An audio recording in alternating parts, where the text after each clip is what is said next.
The competition is over. CJ Stroud is QB number one, and I'll tell you why. Also, I got my camp observations. We'll get into a few things that I saw while I had the opportunity to go out to camp. And you know what? I got a very important question of the week for you, man. Let's get right into it.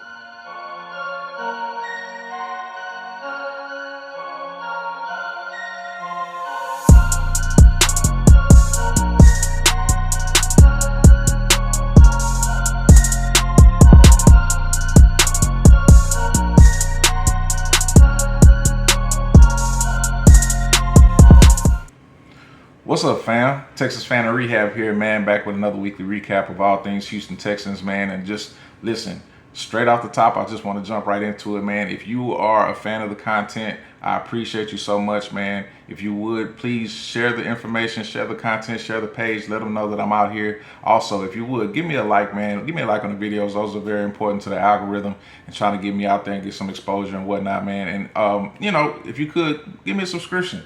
You know what I'm saying? Just hit the button, you know what I'm saying? Hit the bell. It'll give you notification, let you know next time I'm shooting a video, everything that gets released or whatnot, man. So let's get right into it, man. CJ Stroud is QB number one, and it's not even close, just to be honest with you, man. Davis Mills has been running the show for the last couple of years. He's a third-year guy. And let's just be real, man. CJ Stroud is in competition with him, and anything that CJ Stroud is doing at the same level or better against a vet, man, listen. This guy's the one, man. So get into what's been going on at the camps, man. CJ Stroud has been running with the number one offense for the last few days. Ever since they threw the pass on, he's been showing basically the same performance, if not better performance than Davis Mills. And when you stand, when you standing toe to toe against a guy that's been doing it for a few years, man, that just lets you know that he's light years ahead of where Davis Mills is going. Not to say that that's a knock of where Davis Mills is right now, but I would just say essentially Davis Mills is a good quality backup quarterback. Davis Mills right now is TJ Watt, if you I'm sorry, not TJ Watt, TJ Yates. TJ Yates, if you will.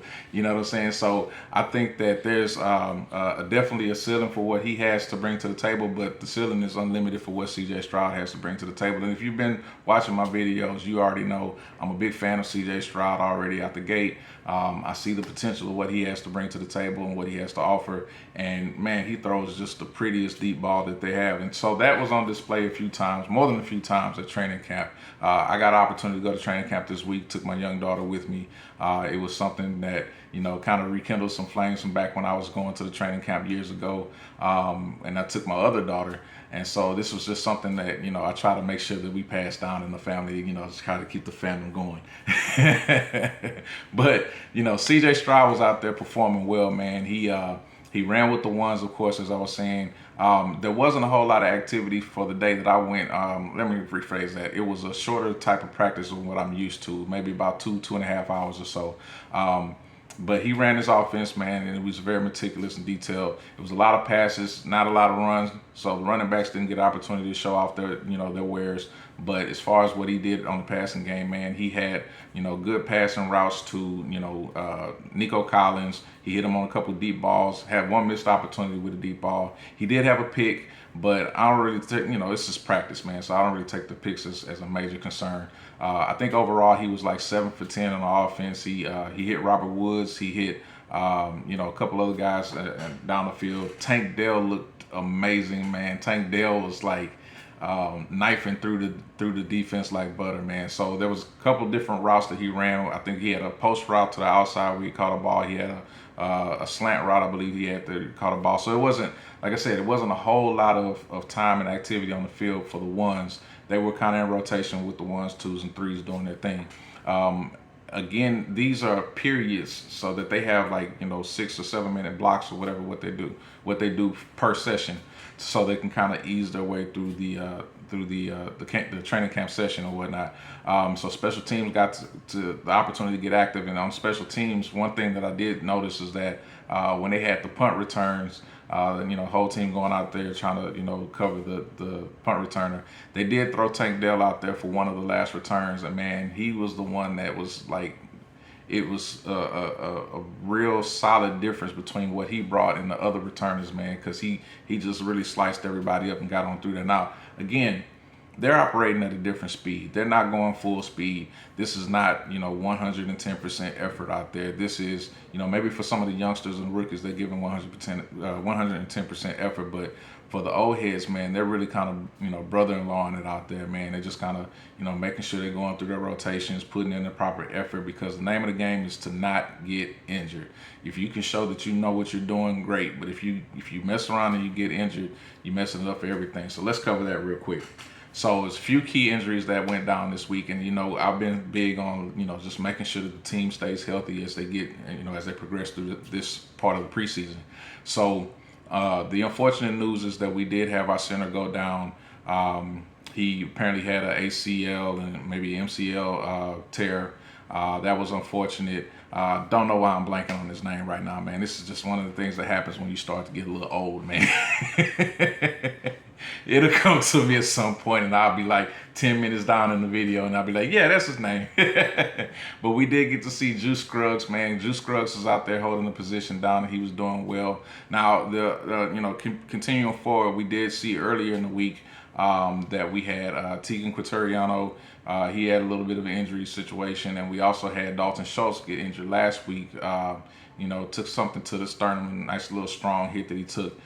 So he had to get a little time to shake it off or whatever. So what it exposed was that there's a solid lack of depth in the tight end position, and that's something that needs to be addressed. Hopefully we have enough time for these guys to get healed before the season gets started, and that won't be something that we have to face moving forward into the season. But it did expose that once we had a couple tight ends to go down, that we were a little thin at the depth on that position. But it's not a position that you're going to have a whole lot of guys anyway. However, on the line, on the offensive line, you do have guys that's got a lot of depth, or you do have a lot of guys that's in positions. And so one of the positions that they assigned throughout this week was DJ Scaife. It's funny, I remember his name, and I can't remember the center's name off the top of my head. It's just crazy. Anyway, thank you. Questenberry. Scott Questenberry. I told you it was going to hit me like 10 minutes later in the video. Anyway, Questenberry is the one that went down. He had the ACL tear. But we had DJ Scaife, who was signed as a tackle, I guess in his replacement or whatever, just so they can occupy a line spot. They had Juice Scruggs to move up, and they moved somebody else down the line just to fill in for the center activity. But DJ Scaife was unfortunately injured this week as well in one of the later practices of the week. So, injuries are starting to show themselves and rear their ugly heads, man. And this is one of those things that we're definitely always concerned with anytime it comes to these guys. They're putting their bodies on the line. That's just the name of the game. And so hopefully we, knock on wood, we won't have any more major injuries moving forward, man. Unfortunately, that this is part of what happens with the game, and hopefully we can keep this thing moving forward. But anyway, other observations that I had, man, the wide receivers group. Listen, I know that was one of the groups of major concern to start the the preseason. Who was going to be basically our main three. And to be honest with you, it's still kind of up in the air. But what we do know is that Nico Collins is definitely looking good, man. He is connecting with CJ Stroud on a lot of deep passes. Obviously, he's a taller guy, bigger guy. He can go up and get the ball. So, that's working out very well right now.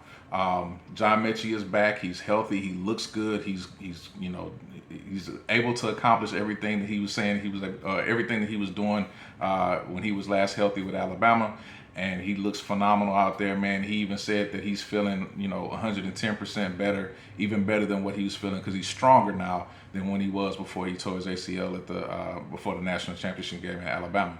So those are great signs, man. Those two especially. Robert Woods is looking like he's pre-Tennessee Day Robert Woods, man. So that's, again, a phenomenal piece. I don't think Tennessee understood what they had in him, and they definitely weren't using him the same way that the Rams were using him.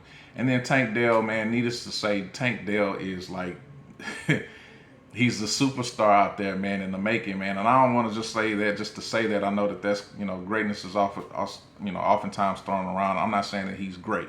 He's got to earn that title. But you can definitely see his speed, his quickness, his agility, his ability to go up and get the ball. He doesn't carry a big fear going across the middle, man. This guy, man, he is, he's something to watch, man. So keep your eyes on Tank Dell, number 13, man. He is really something to watch out there on the football field. And when we get the opportunity to see him, and the live action is flowing, man, you will not be able to turn away. Just promise you on that. So check back with me later and see if I was lying to you. But outside of them, man, Noah Brown, I didn't see a whole lot from Noah Brown myself when I was there. I can say I did have some distractions, some other things that I was paying attention to or whatnot.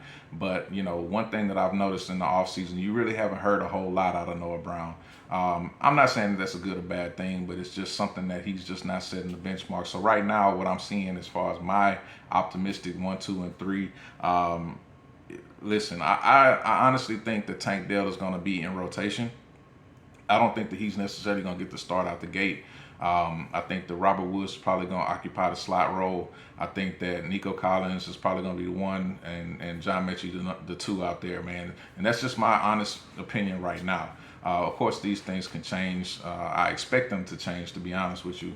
And then, if Tank Dell, above all other players that's in that position, if Tank Dell can come out and really solidify that position and light some things up, then, God bless him, man, because this is this guy, we sitting on some super talent as far as what I'm concerned.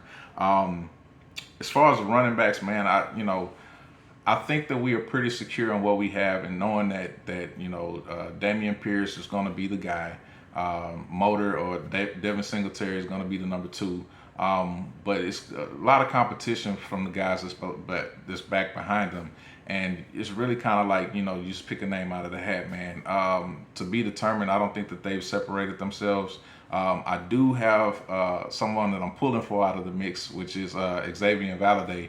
I like his tape, but his tape has to translate into the pro game. And of course, we won't get an opportunity to see that into the preseason when we get actually live action.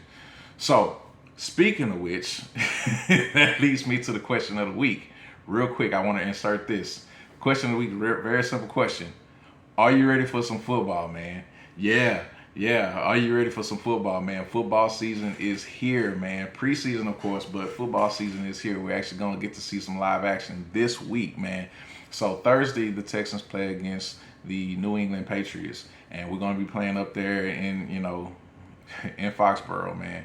But, needless to say, man, we got some action, man. There was a game, Hall of Fame game that was played last Thursday. Nothing to report there, man. It was, of course, not even close to the ones. The ones didn't even bother with getting dressed, man. So there's nothing to expect there. No real, anything to look forward in that game. So I did watch it and enjoy it as if it was just, that shot that I needed to the arm, man. I'm not gonna lie to you, but at the same time, it was no expectation with that game at all, man. Just glad to try to finally get to see some football action getting played again. But it's still not gonna be anything the same as seeing my boys out there on the field. So, it's gonna be red, white, and blues versus red, white, and blues, or red, silver, and blues, or whatever. And I look forward to that, man. I can't wait, man. I'll be on my couch just, posted up, ready to go, man. I might even go live towards the end. Who knows, man? But I look forward to football season just like you, I hope. And let's get back into this real quick. So I wanted to talk about some of the things that I saw on the defense. Man, listen, the cornerbacks and the defensive backs look ready. I mean, they look phenomenal. Every play they're in position to make the tackle. Every play they're in, high position to make the defensive plays. And even when the offensive players are, in their bag and doing their thing. Of course, defense is at a disadvantage anyway because they don't know the play that's being called. But man, they are light speed. They're really giving me hope this year that they can actually do something, and which is a good thing, man, because the defense is supposed to be for a young team, the defense is supposed to be the preeminent fire starter, if you will, for any team. You got a linebacking core that's flying to the ball. You got defensive line that's I mean, hell, Will Anderson Jr., bro, like this man is like, he's energy times 10. He just doesn't stop. You know what I'm saying? And so when you got the defensive players that are out there, messing up the offensive play and rhythm and timing and all that stuff to the point where like literally they almost have to slow it down just so that the offense can kind of do what they need to do just to understand what they're supposed to be doing on their side of the ball. It is a good look right now, man, on the defense. So what I'm really got my fingers crossed is that this is going to hold up when it gets to game time, man. And, only one way to find out when the bullets start flying, you know what I'm saying? Figuratively speaking, of course. But, I look forward to seeing what this defense is going to bring, but especially the defensive backs, man. I know that there's so much noise about, Henry Toto and all these guys that's on the front seven. Great. I love it. But watch these defensive backs, man. They're gonna be something to watch out here in the game, man. But anyway, I want to get into some observations that I had about the camp. If you didn't get a chance to go to training camp, I just want to enlighten you about some things, and I really encourage you that if you can't get the opportunity to go. I think the Texans just announced that there was additional tickets left over for, I think, the Tuesday session coming up. And so if you get the opportunity to jump on their page, get those tickets, man. Take your family out, take the kids out, go see it, man. There's plenty of activities for the kids, stuff to keep them busy. I think the things that I learned on this adventure is that the first 1,000 fans that get to the stadium will get wristbands so they can sit in the bigger covered areas with the stands. And so I don't know if that news has been put out there or not, but I just wanted to get that out there for anybody that might be going. But the fans are dedicated, man. Shout out to the Houston Texans fan, man. Y'all are really out there showing your pride, man. I heard a clip earlier that Coach was basically talking to ownership, and he was letting them know, man, I saw fans out here at 4:30 in the morning, man. I was like, why is there so many cars out there? And people were already coming out there, man, for a 9 o'clock practice. This morning, it's fans lined up at, it had to be 4:30. 4:30? They're at the gate to be the first ones. It's awesome. I was like, why are there so many cars over here? What's going on? And that's how live it is, man. It's just like, it take me back to when the Texans used to have the tailgates, and used to have the best tailgates, and everybody could come. Even if you didn't have a ticket to the game, you could walk on and stuff like that. It was dope, man. Look, back in my day. But listen, man, it was a phenomenal experience to be out there, man. Again, they had activities for the kids. They had a team store that was out there in the tent. You had the covered areas. There was really, in my opinion, there was plenty of covered area for you, to be able to and not be in the sun. It wasn't, it was a lot of people that I was hearing how hot it was. I'm gonna be honest with you. I'm a big dude. It wasn't crazy hot out there, but we were in some covered areas or whatever. I didn't see food vendors or anything like that. So, eat before you come. Be prepared.